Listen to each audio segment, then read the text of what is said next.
Alright people, so there's been a fuck up and now there's something else that I need to sort out. I was meant to finish off my drainage today for the guttering, run it round there. I've got some more pipes there, and past few days I've been tidying in the barn, moved all the insulation out, and then I got distracted today because last night I thought I'd put a level across this floor just to see if it was a bit uneven, and it did seem to be a bit more uneven than I would ideally like. I've been in and out of here quite a lot.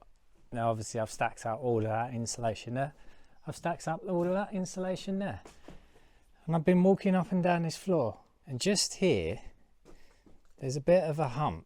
Is 3 beams. There's 1, there's 2, and there's a third one there. And the reason why there's 3 is because there's a wall going above here, and that's where the wall's going roughly.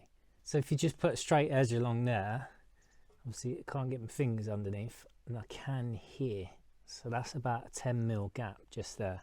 And this is what's been occupying me today. Now, I don't think the floor's level, which doesn't necessarily matter that much because the screed is going to make up for that. But it does matter if it's not flat. Using the spirit level, the floor looks worse than it is, so I got my laser out and I checked it there. So that is about 12.3, and that means I can check over here as well randomly. That is 12.3 as well. Now I can only check this space because the other space is stacked full of insulation. So overall it would appear that it's about 10mm out of level over this whole area roughly. But here's another example where it's not flat. I can get my fingers under again. So let me show you what I think might be an issue. Christ, see that measurement there is smaller than this one over here. I'm going to have the insulation, the underfloor heating, and then screed on top, which I was planning to get on like the flow screed, cement based.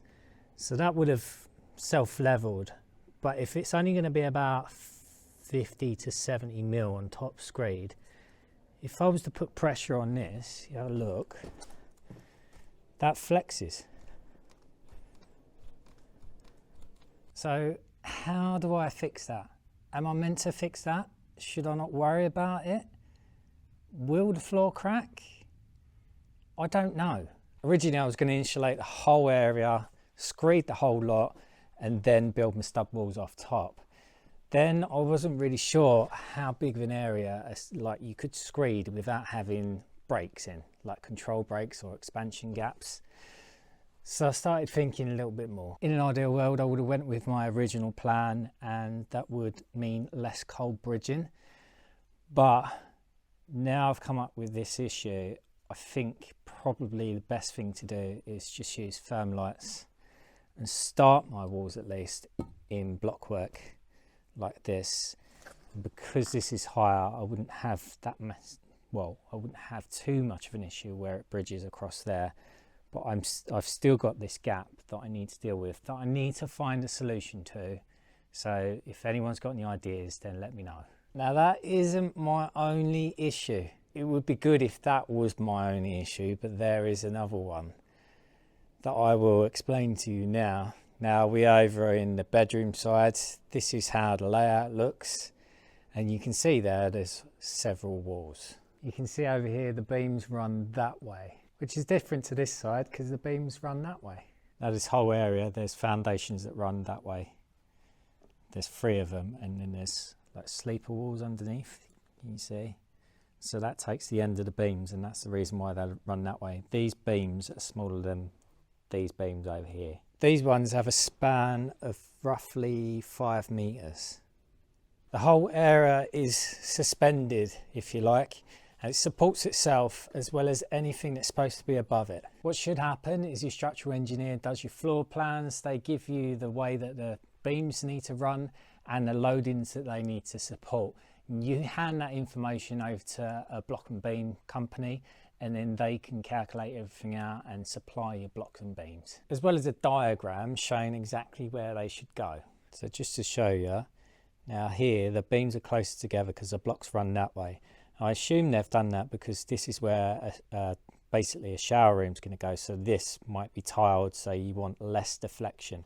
Now here they've done 3 because that's where a wall's going to run on top, and then they've got a 1 that runs that way, that runs that way, that runs that way, that runs that way, that runs that way, runs all the same, and then until you get to the 3 again, because there's a wall. Then they've done these ones closer together as well, because this is the bathroom by this point, and there's another shower, and then it just carries across. There's a double one there, I assume because the bath's going there, not really sure. Carry across right down this other end as well. There's another triple, and then it runs that way, that way, that way, that way, that way, that way. Can you see the pattern emerging there? Now, if we just look at it this way, yeah, let's just say these ones run vertically and the other ones run horizontally. Now the pattern is you have 3 beams if there's a wall above it. You have quite a few going vertically if there's going to be like a shower, and other than that, floor areas, the expanse, it alternates between horizontal and vertical. Okay, triple, dividing the main bedroom to the bathroom, shower area here. So vertical, vertical, vertical, all up until you get to this double here, and then it changes direction. Horizontal, horizontal, horizontal, horizontal, horizontal, until you go vertical again, then horizontal, vertical. So this is the anomaly right here. Why would we have 4 horizontal?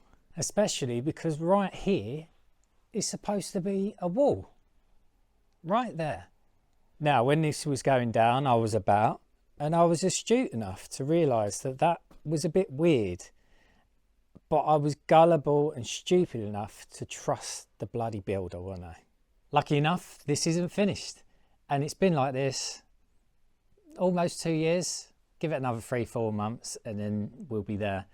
But anyway, I've been walking past this loads of times. It's always niggled me. I knew that there wasn't something quite right with it, and today, because I've spent a bit of time thinking about the floor, I've figured out exactly what's happened. I'll bring up my structural engineer's plans. You can see the foundations around the outside. The spans on the main barn, they go one way, and you've got the foundations and the sleeper walls in place. And then on this side, the bedroom side, your spans go the other way. Now you'll notice in the middle there is a foundation that runs across.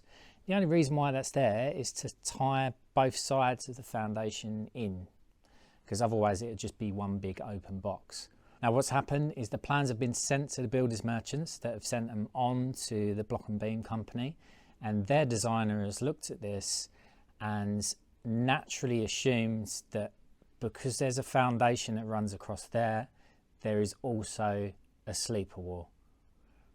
But in actual fact, there is no sleeper wall whatsoever. And that means that this part of the floor isn't supported correctly to take a wall on top of it.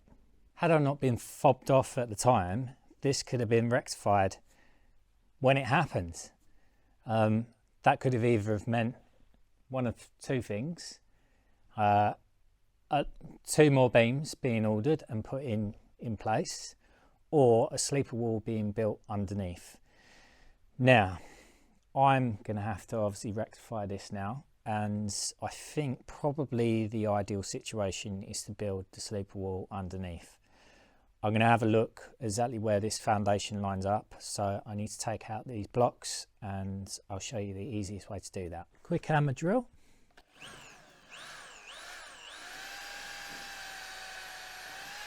Concrete screw.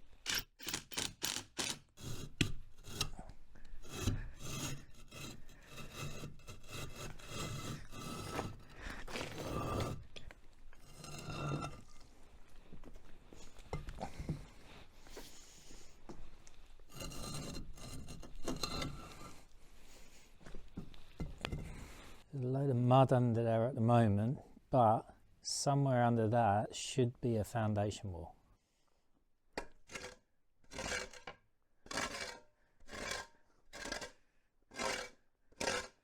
So I've got my foundation. This beam is just literally skimming the edge of it.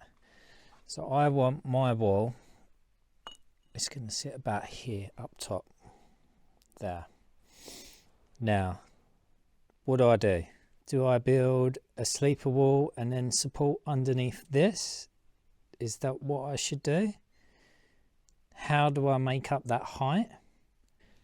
That works out about 290. And I'm also thinking that these beams on this side, well, the wall at least doesn't run all the way across. So the wall stops about here. So that is 3.6 meters for this bedroom. Should I take these blocks up, get 2 more beams at 3.6 meters, they're 75 quid each, build like a little pier here, build a little pier down there, and just plonk 2 more beams in, and then recut the blocks to go in between? Does that sound easier? Could I carry 3.6? I couldn't do that by himself, could I? What would you do? What would you do? How do I fix this? Oh, there's something else to consider as well. These walls going across here, the ceilings are vaulted, so it's quite a big wall, substantial. Over there, that is 4 meters. So the longest part on this bit, it won't be 4 meters, it'll be just less than that, maybe like 3.6 or something, 3.5. But it's quite a big wall. Right, my structural engineer put on the paperwork that the block and beam manufacturer needs to account for the following loads. So screeds and finishes is 2 kilonewtons per meter squared. Block work is 5 kilonewtons per meter run. And then domestic is 1.5 kilonewtons per meter squared. So that's how they've calculated that over there. Now, that's based off of my architect said that I was going to do blockwork walls. But I'm not doing blockwork walls, so what difference does that make? A femolyte block weighs a certain amount, and so does a piece of wood. Now this is 440 wide. If I was to do stud work, I'd probably do 400 centres. So let's just say I had a stud here. If I was to cut that off, then the other half would be over here. So how much lighter is this in comparison to this?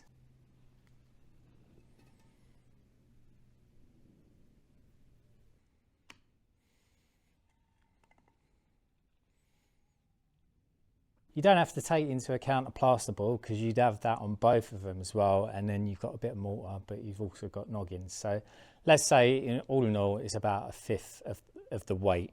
Now a quick cursory look on the internet, it looks like stud work walls account for 1 kilonewton per meter run. So it's 1/5 of the actual weight. Now does that mean that I even need to bother with it in the first place? Would it be okay just as, or should I just do it just in case? So a couple of issues to think about. What do I do about my floor not being flat? And what do I do about that issue over there with the sleeper wall or the missing sleeper wall? What would you do?